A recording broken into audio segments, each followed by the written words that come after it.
Hello, welcome to lesson 3. Today we're going to talk about awareness and sensation.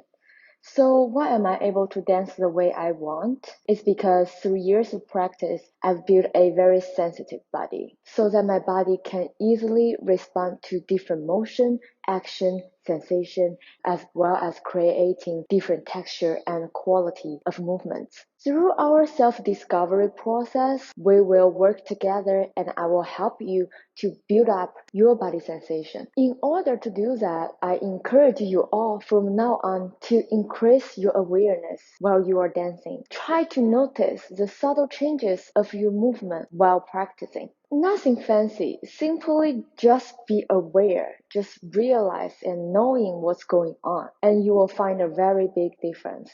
And yes, it takes time to practice our awareness to build up our sensation. No worry, I will bring up this concept over and over again during our study together. My ultimate goal for teaching you all is not trying to make you all become me, but to guide you through and to help you find your own voice, your own way of dancing, of moving. And until one day you don't need me anymore and you can dance whenever you want, whatever you want, and become your own master.